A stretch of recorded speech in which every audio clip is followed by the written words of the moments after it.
Good morning. Day 122 here. It is, I'm pretty sure it's August 14th. So this is going to be my 4-month point out on the trail. Wow, that's a long time. 4 months, yeah. So I'll probably have like 6 weeks left, give or take. We'll see how we do, especially in Washington with the fires. But yeah, 4 months. Wow. The trend continues. Last night, it got down to 34 degrees. So it's just getting colder and colder. I'm going to have to start sleeping with my water filter again so it doesn't freeze. 34 degrees in mid-August. That's chilly. I'm going to be cold in Washington, I think. I might actually start hiking with my fleece today because I'm just freezing here. I just had breakfast and it is cold. And I got condensation in my tent for the first time. I don't know if it's right because it's off the lake or, between the temperature and dew point and all that. But so I might have to dry out my tent at lunch. We'll have to see. Plan today is to do about 25 miles. I think 25.4.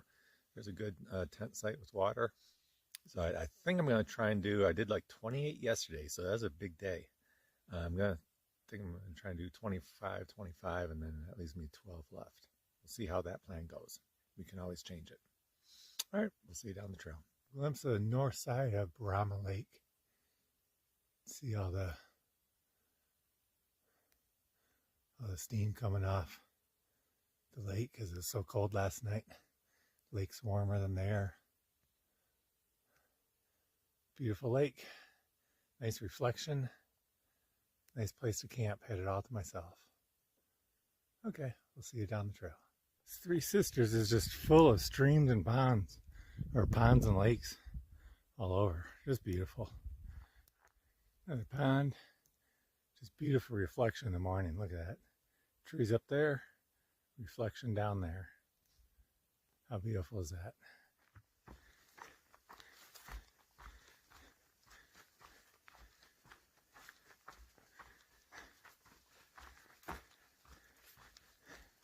Yesterday was great with blowdowns, but today, more than I'd like to see. And this section is, you gotta go around that one, not a big deal. This one's pretty easy to go over, but then you got 1, 2, 3, 4 right in a row that, a little bit harder. When they're all like jumbled together. It just, it really slows you down, but it also takes out energy. So this section for the last couple miles has been more blowdowns than I like to deal with. All right, let me put the phone away, figure out how I'm going to get over these. Okay, so I'm liking lunch a lot better now. I've started creating my own concoction here of taking a peanut butter jar and filling it half full of peanut butter and half full of Nutella or some kind of hazelnut spread. And then spread that on a tortilla and put something with some crunch on it. So right now I got Fritos. I've used like Cheez-Its or Cheetos or Doritos or anything with some crunch. Then you just wrap it up like a burrito. That's your breakfast burrito. And this mix is just perfect because the peanut butter in itself is a little bit dry, but then the Nutella by itself is a little bit too sweet. But you mix the two together, you get the salty, you get the sweet, you get the right texture. I've been doing that. Now I'm going to have Sandra start mixing me up some because she's starting to send me some Resupply. So it's just the best. I've been last couple days now having 2 lunches. So this is so good, and it's good calories, good fat, good protein. I've been eating 2 lunches here, and I think I'm going to change up my mix and cut back on the bars and just increase the tortillas and peanut butter hazelnut mix. That's the latest on the lunch front. We'll see you down the trail. Okay, so I'm looking at my resupply options, and I'm in the middle of the 90-mile trek from Shelter Cove over to Big Lake Youth Camp. That's like 90 or 93 miles, something like that. Normally I'd be, a nice, easy 4-day trip. I'm going to push and get there in 3.5 days because they serve meals there. And if I do that, I can get I can get lunch and dinner, and then do, you know, my chores in between. You know, get a shower, do some laundry. Sandra sent me a resupply box there, and so I can go through the resupplies and figure out the next jump. The next one after that is the famous Timberline Lodge. If you remember the Shining movie, that's the backdrop for The Shining. I think the Timberline Lodge is like 103 miles, 4 to 5 day trek. I'm going to try and do it in 4.5 and get there for their lunch buffet. Maybe try and do it and, like, you know, get there early on the 5th day, and I could get some breakfast and then do the lunch buffet and really bulk up on the calories. But then my problem is the next stop after that's Cascade Locks. That's only like 53 miles, and I haven't planned any food for that. I could call Sandra and have her send me food to Timberline Lodge, but that's only like 2.5 days, so it hardly even seems worth it. I'm kind of looking and see what my food situation is, because I always have extra food, and I think if I, you know, eat breakfast and lunch at Big Lake Youth Camp, and then lunch and dinner at Big Lake Youth Camp, and then breakfast and lunch at Timberline Lodge, then that'll create some extra food, extra supplies. That'll get me most of the way to Cascade Locks. I'm kind of evaluating that, seeing how that works. I can round it out a little bit. Oh, and Big Lake Youth Camp, where the backpackers hang out, that they have a kitchen there that you can use. So I had Sandra send me some mac and cheese and a package of pulled pork, and I was just going to do that as a like a second dinner. But if I make that, I could pack that out, and, you know, that would create another dinner, or maybe another dinner and partial lunch, something like that. So I'm kind of looking at my food options, seeing if I can make it to Cascade Locks between the supplies I have now, what I'm getting at Big Lake Youth Camp, if I can bulk up at Big Lake Youth Camp and at Timberline Lodge. And then if there's any, you know, if I'm just missing a few things, I think they got like vending machines that you can get, you know, some candy bars and Cliff bars and Pop-Tarts and that. You know, because I've got some extra tortillas. I've got plenty of that peanut butter and Nutella, because Sandra's, you know, mixed me up a whole jar. So I think I'm good on lunches. I think I have an extra dinner or two. I think I've got like an extra breakfast mix, maybe 2, and I can just get some Pop-Tarts to you know, round that out. So I think I'm pretty close. I'll keep an eye on that. I'm just looking at different options, and then when I get to Big Lake Youth Camp, I'll see what I got and see if I can make it all the way there. That's just some of the stuff, some of the logistics I'm working out now. And that Cascade Locks is the last stop in Oregon, so this will get me all the way through Oregon. But then the real challenge becomes in Washington, because Washington's real remote. People generally rely on resupply boxes, because there's not really places to get into town and resupply, and the little places along the trail don't carry what you need.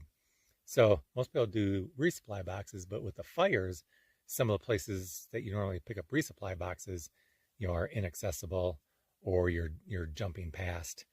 That's going to be an adventure. I've just started mapping out the fires in Washington, and I think there's like 4 major ones that are impacting PCT. I'll get an update here in a couple days when I go to Big Lake Youth Camp, and then I'll get another one in Timberline Lodge, and I'll figure it all out, you know, have my final plan in Cascade Locks. But I think Washington's going to be a challenge with you know, such the remote and rugged terrain, and then coupled with these fires is going to make just getting around tricky and resupplying even more tricky. Okay, finally got a clearing where I can do a panorama. This is looking pretty nice. I mean, there's a little bit of haze, but not much smoke. Again, last night I was smelling the smoke. I slept with a mask for a little bit, but today has been relatively clear. Pretty nice. Okay, end of day 122.